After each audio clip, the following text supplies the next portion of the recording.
es esta.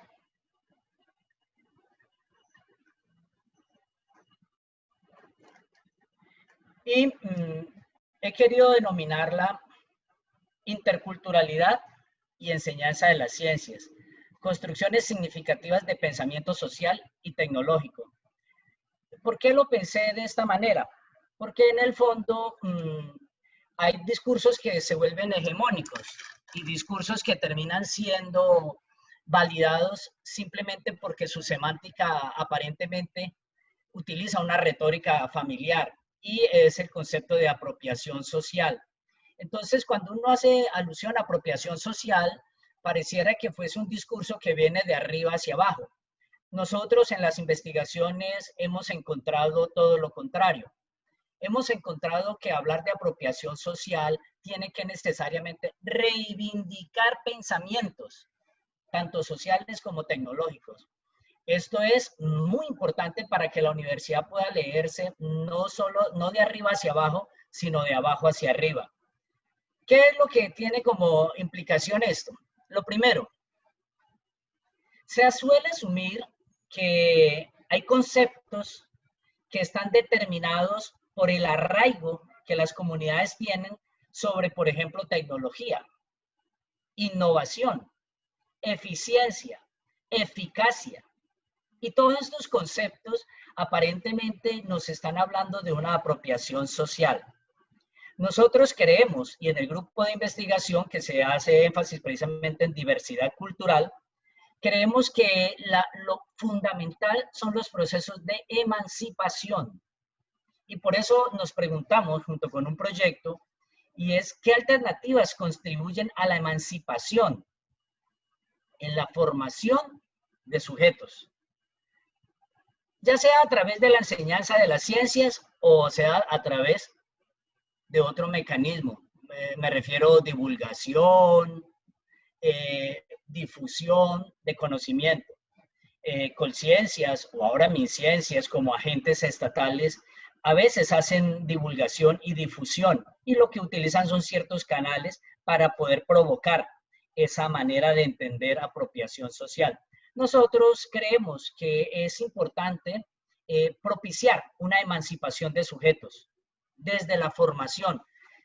El caso particular lo hacemos con la enseñanza de la ciencia en instituciones educativas oficiales. Pero aquí es claro, y el proyecto de curricular de la Universidad del Valle lo tiene establecido, y es qué significa formar.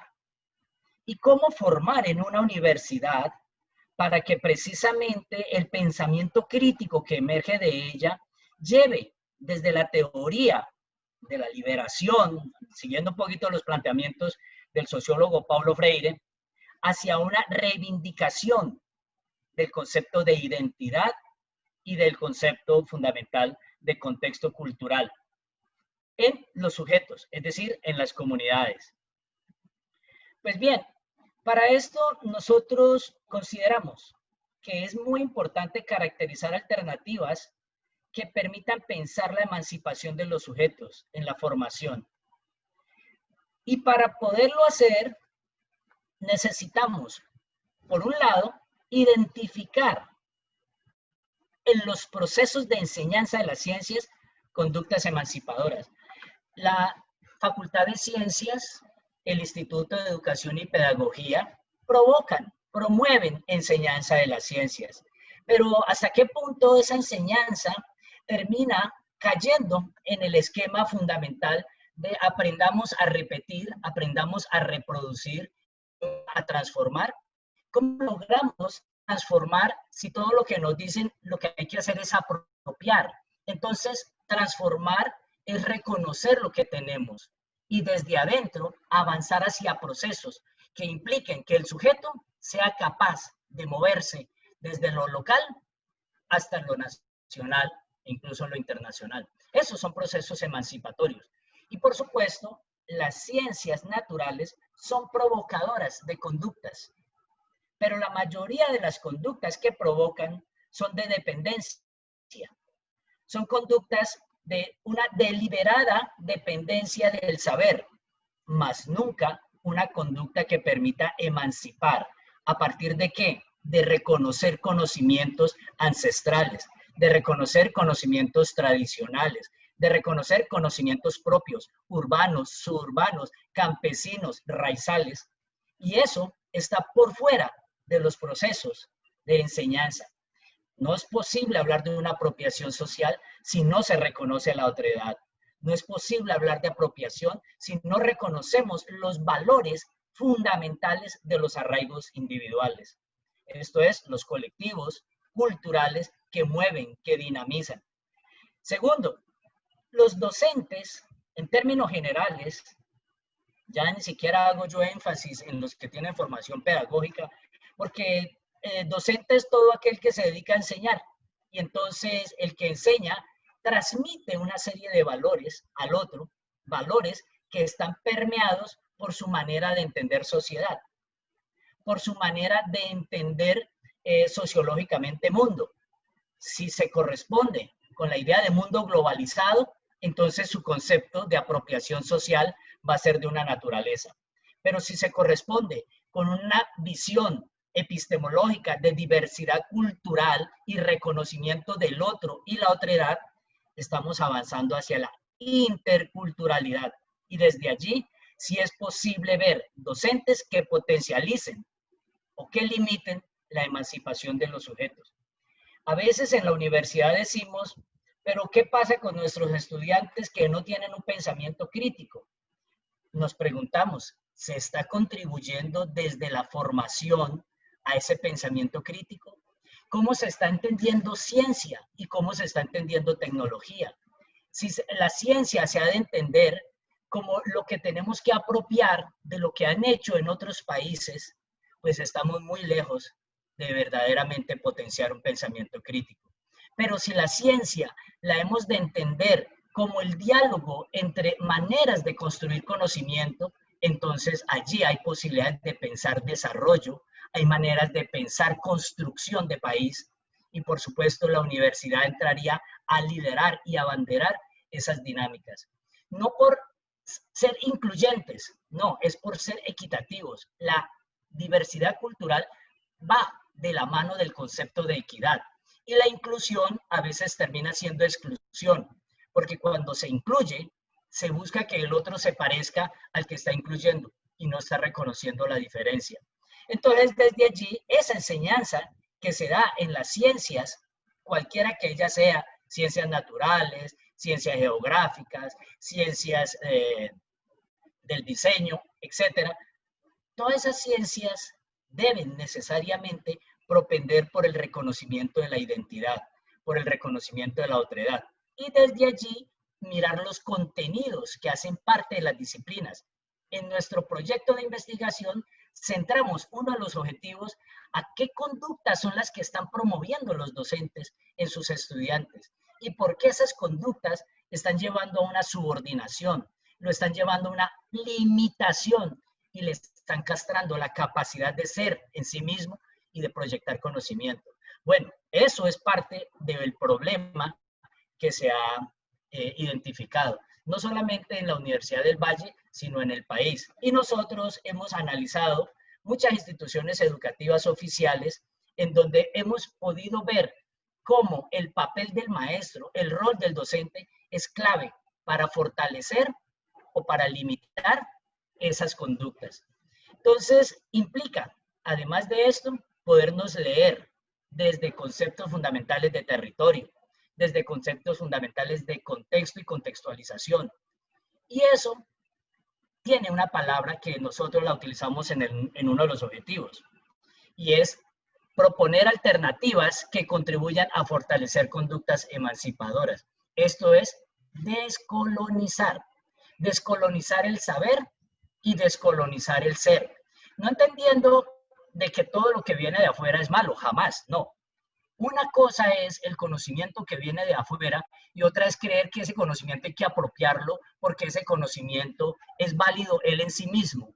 No, el conocimiento es válido en tanto implica a las necesidades propias que nosotros tenemos. Pero si no nos damos cuenta, no nos muestran cuáles son nuestras necesidades, pues difícilmente vamos a poderlo valorar. Siempre vamos a creer que el conocimiento externo es un conocimiento que viene se impone, se instaura y nosotros lo apropiamos, a veces socialmente y a veces culturalmente. Yo creo que el discurso de la apropiación social está muy mal orientado cuando se hace énfasis en que debemos tratar de construir en lo colectivo, pero sin reconocer lo que somos. Y este reconocimiento implica también los conocimientos disciplinares. ¿Qué significa una conducta emancipadora? ¿Qué es eso? Una conducta emancipadora implica tres aspectos. La concepción de la ciencia como una construcción social. Construir no es lo mismo que con el otro y con lo otro sobre maneras de ver y observar el mundo para transformarlo. 2. Desarrollar conductas y comportamientos que sean empleados en las enseñanzas tradicionales. Voy a poner dos ejemplos que hemos encontrado. 1. La idea de progreso suele estar muy de la mano con lo que hacen las ciencias. Mucha gente suele decir es que debemos el progreso gracias a las ciencias. Y el progreso pareciera que tecnología y ciencia, apropiarlas nos brinda progreso. Qué concepto tan equívoco. El progreso significa calidad de vida, pero la calidad de vida del contexto general se hace cada vez más lamentable. No hay límites, perdón, no hay tiempo para hacer las cosas. Vivimos una sociedad donde a todo el mundo está a las carreras, a las afugias, vivimos preocupados, vivimos estresados, es decir, vivimos en una sociedad que prácticamente muchos han dicho es la sociedad que vive del estrés. Entonces, ese tipo de comportamientos, ese tipo de conductas que contribuyen a mantener sometido el sujeto, a constreñirlo, pues son conductas que van a tener que ser reevaluadas necesariamente si queremos construir país desde una apropiación cultural. Por otro lado, hay actividades que se desarrollan en las ciencias naturales ligadas a un concepto ético, como el que estaban mencionando ahora y que me pareció que Tania estaba preguntando de manera bien intencionada. Y es que en todo acto de enseñar hay una ética, pero la ética no es si soy responsable, si soy juicioso, si soy ordenado, no. La ética tiene que ver fundamentalmente con qué tipo de valores estoy yo proyectando en el otro. Estoy proyectando el valor del progreso, estoy proyectando el valor de la dependencia, estoy proyectando el valor del desarrollo, estoy proyectando valores que implican subordinación. La ciencia en nuestro país, no, es que aquí no se puede hacer ciencia, no, porque es que la ciencia se hace, es en el extranjero, en Europa, en Francia, donde tienen el CERN, en Estados Unidos, donde está la NASA. Pareciera que allá están las fronteras del conocimiento. No es cierto. El conocimiento... Profesor, 5 minutos nos restan. Gracias. Entonces, el conocimiento está en todos aquellos espacios donde tenemos la posibilidad de construir. En ese sentido, nosotros hemos desarrollado una estrategia investigativa que se basa en la IAP, en la investigación, acción, participación. Orlando Falsborda, muy reconocido por los desarrollos en psicología comunitaria, brindó unos elementos de la IAP que implica la investigación tiene que ir de la mano de la acción, pero la acción tiene que ir de la mano de la participación. Los contextos, las comunidades participan.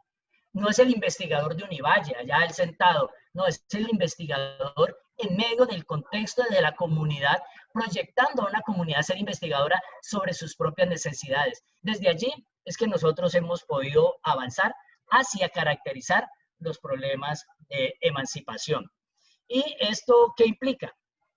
Caracterizar los procesos de las ciencias, la puesta en común de procesos que permitan formalizar y empoderar al docente de ciencias sobre la importancia que tiene para él liderar procesos, permitiendo que el estudiante se acerque a la ciencia y a sus contextos. Nosotros llevamos más o menos 10 años haciendo este tipo de investigaciones. Hemos producido ya 3 libros, hemos tenido participaciones en convocatorias nacionales e internacionales, y tenemos algún criterio para justificar por qué hablar de apropiación social de conocimiento implica transformar también la semántica que hay detrás de ella y avanzar hacia una apropiación social, una apropiación cultural. Finalmente, los dos procesos que permiten pensar los contextos tienen que ver con la comprensión de realidad y los problemas, necesidades, recursos y capacidades que tienen las propias comunidades. La Universidad del Valle debe identificar en el marco de sus problemas, sus necesidades y sus recursos cuáles son los aspectos fundamentales de los procesos de formación inherentes a una determinada disciplina. Y por lo otro, facilitar y planificar la transformación de aprendizajes para una toma de conciencia crítica. Esto es, empoderar a la población sobre la realidad. No en vano, ya han venido deconstruyendo muchos aspectos, como por ejemplo el mito de que los conquistadores ya no fueron conquistadores, sino fueron invasores, el mito de que la única ciencia que se conocía era la ciencia occidental, medieval de Galileo, Newton, y ahora se avanza a reconocimientos endógenos sobre ciencia, reconocimiento de comunidades indígenas como los mexicas, los incas, los aztecas, que desarrollaron ciencia, desarrollaron tecnología, desarrollaron infraestructura muy importante, pero que de eso no se hace alusión en los procesos de enseñanza. Y finalmente, entender que la realidad es algo que se teje, que se construye y que va de la mano de nuestras propias posibilidades. Con esto, pues yo dejo allí. Agradezco mucho, Ana María, por la oportunidad y la presentación. Muchas gracias.